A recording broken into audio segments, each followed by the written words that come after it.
Shut up, sir. The words cut through the thick silence like a knife tearing silk. Nobody in Lagos ever spoke to Chief Okonkwo that way. Not his business partners, not his two wives, not even his children. Certainly not his maid. But Adaobi had said it, her voice trembling, eyes burning. She hadn't planned to. It just slipped out like a thunderclap after the sky had held its anger too long. The chief's mansion stood high in Ikoyi, where the gates were taller than most men and the walls painted with pride. Outside, Lagos roared, horns blaring, hawkers shouting, buses swerving like angry insects.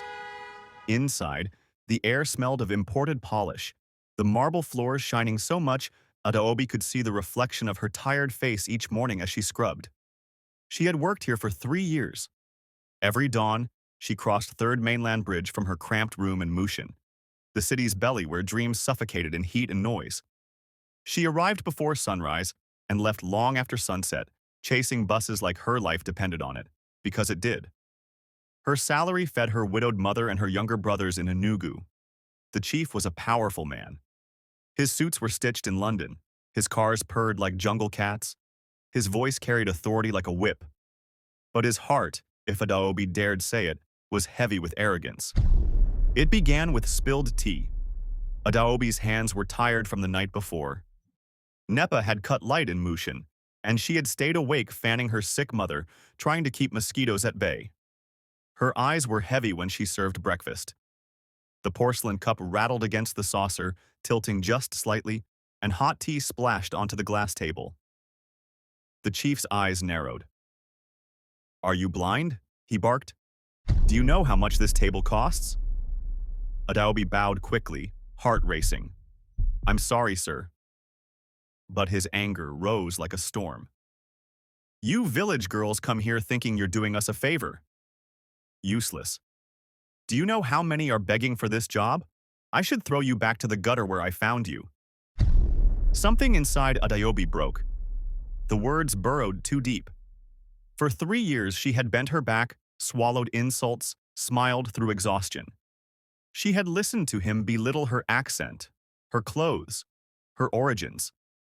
But today, maybe it was her mother's cough echoing in her mind. Maybe the way her own reflection in the marble floor looked like a ghost. She couldn't bear it. Her lips moved before she could stop them. "Shut up, sir." The mansion froze. Even the ticking wall clock seemed to hold its breath. The chief's jaw dropped, then clenched. "What did you just say to me?" Adaobi's knees shook, but her voice held steady. "I said, 'Shut up, sir.'" His anger was a beast unleashed. "How dare you? You dare insult me under my own roof?" Tears pooled in her eyes but refused to fall. "Sir, every day I swallow your words. You speak as if we are not human. You think money makes you a god. But today I beg you, just shut up. Even if only for one moment, listen instead of speaking."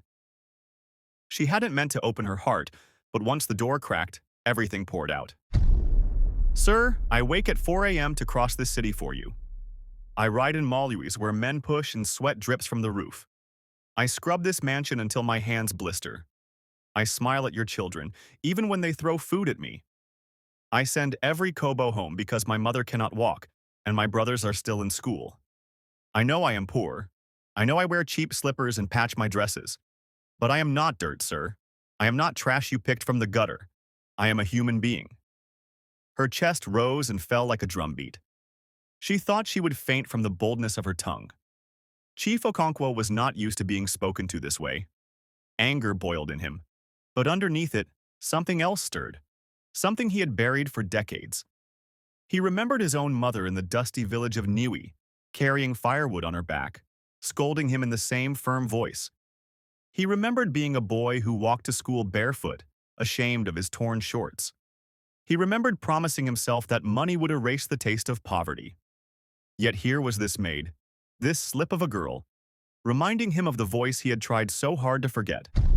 Outside, Lagos continued its endless rhythm, Okadas revving, market women singing, Danfo drivers cursing. But inside that marble room, the city seemed to hush, waiting. Adaobi dropped to her knees. Not in weakness, but in raw honesty. Sir, if you must fire me, fire me. If you must shout, shout.